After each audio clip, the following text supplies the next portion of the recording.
প্ৰথমে মই নিতা কিচেন চেনেললৈ সকলোকে স্বাগতম জনালোঁ। আপোনালোকে বাৰু মিঠা আলুৰ পায়স খাইছেনে? পায়সটো আমি বিভিন্ন ধৰণৰ বনাই খাই থাকোঁ, কিন্তু মিঠা আলুৰ পায়স সাধাৰণতে খোৱা নাযায়। আৰু মিঠা আলুৰ পায়স বনালে খাবলৈ খুবেই সোৱাদ লগা হয়। আৰু মিঠা আলুত যথেষ্ট পৰিমাণে কেলছিয়াম আৰু আইৰণ পোৱা যায়। আৰু ল'ৰা ছোৱালীৰ কাৰণেতো মিঠা আলুটো খুবেই ভাল। আৰু মিঠা আলুটো আমাৰ বিশেষকৈ খোৱা নহয় বা ঘৰলৈ তেনেকৈ অনা নহয়, কিন্তু আপোনালোকে এইবাৰ মিঠা আলুৰে এনেদৰে পায়স বনাই খাই চাবচোন, খুবেই টেষ্টি হয়। মই বনাইছিলোঁ, তেন্তে আহকচোন মইনো কেনেকৈ বনাইছিলোঁ আপোনালোকক দেখুৱাওঁ। তাৰ বাবে মই দুটা মিঠা আলু লৈ লৈছোঁ আৰু মিঠা আলুকেইডোখৰ মই এনেকৈ কাটি ল'লোঁ। কাটি মই প্ৰেছাৰ কুকাৰত খুব কম পৰিমাণত পানী দি সিজাই ল'লোঁ।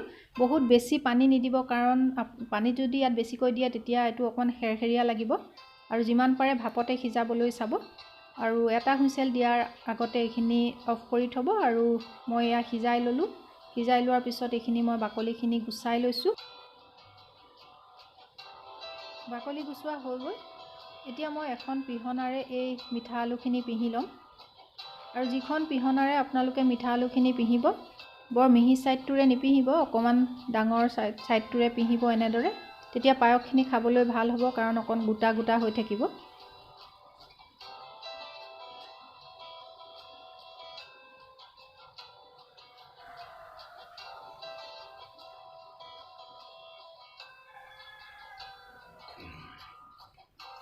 আমি একেধৰণে গোটেইখিনি মিঠা আলু এনেকৈ পিহি ল'ম। এইখিনি পিহা হৈ গৈছে। আৰু আমাক লাগিব গাখীৰ। গাখীৰ মই ইয়াত 1 লিটাৰ পূৰা গৰম কৰি লৈ লৈছোঁ। আৰু লৈছোঁ কাজু, কিচমিচ আৰু অলপ ডাব নাৰিকলো কাটি লৈছোঁ। আৰু কেইটামান মই ইলাচি লৈ লৈছোঁ। ইলাচিকেইটা মই গোটাকৈ ব্যৱহাৰ কৰিম। আৰু ঘিউ লৈ লৈছোঁ। আৰু চেনি মই ইয়াত 1 কাপতকৈ অকণমান কমাই দিছোঁ। আৰু মিঠাটো আপোনালোকে নিজৰ পচন্দ মতে দিব। এতিয়া মই গেছৰ ওপৰত কেৰাহীখন পাতি দিছোঁ। তাত মই প্ৰথমে দিছোঁ এচামুচ ঘিউ।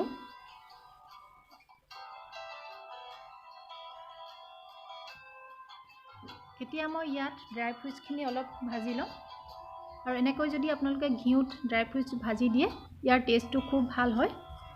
আৰু মই সদায় পায়স বনাবৰ আগত এনেকৈ অলপ ভাজি দিওঁ। আৰু অলপ সময় ধুনীয়া এটা গোন্ধ ওলোৱালৈকে আৰু অকণমান ৰঙচুৱা বৰণ ধৰালৈকে এইখিনি অকণমান সময় আমি ভাজি থাকিম।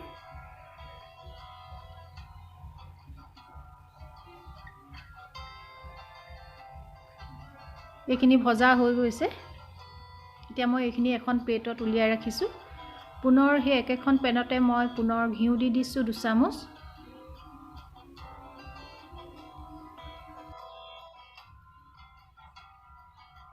এতিয়া মই এই ঘিউতে 2টা ইলাচি, এনেকৈ ইলাচিকেইটা অকণমান ভাঙি এনেকৈ ইয়াতে দি দিম।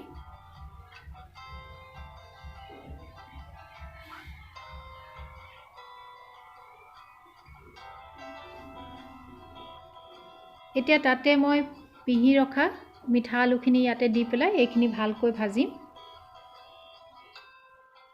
গেছৰ জুইটো কমাই এনেকৈ লাহে লাহে আপোনালোকে 2 মিনিটমান সময় ভাজি থাকিব। আৰু ভালকৈ মিক্স হোৱালৈকে ভাজি থাকিব লাগিব।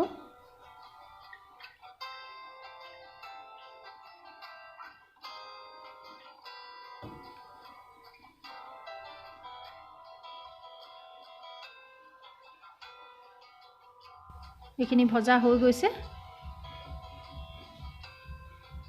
এতিয়া মই ইয়াতে দি দিম গাখীৰ। আৰু ইয়াত আপোনালোকে গাখীৰখিনি অকণমান ডাঠ গাখীৰ ব্যৱহাৰ কৰিব। আৰু গাখীৰখিনি খুব ভালকৈ উতলাই ল'ব আগতে।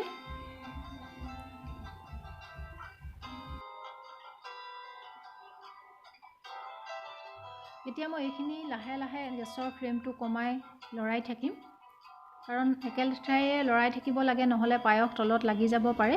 এয়া চাওক, ধুনীয়াকৈ মিঠা আলুখিনি গাখীৰৰ লগত মিলি গৈছে। আৰু গাখীৰখিনিও যথেষ্ট পৰিমাণে কমি গৈছে।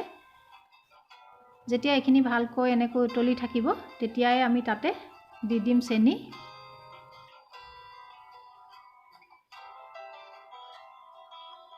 চেনিটো দিয়াৰ পিছতো আমি অলপ সময় এনেকৈ লৰাই থাকিম।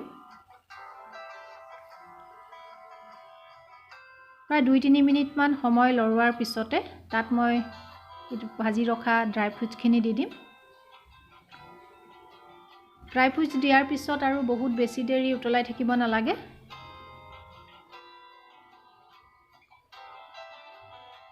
এতিয়া এতিয়া এইখিনি হৈ গৈছে।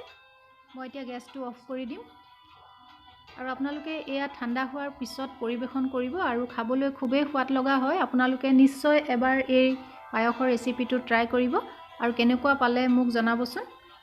ভিডিঅ'টো চোৱাৰ বাবে আপোনালোকলৈ বহুত বহুত ধন্যবাদ থাকিল। পুনৰ লগ পোৱাৰ প্ৰতিশ্ৰুতিৰে আজিলৈ আহোঁ।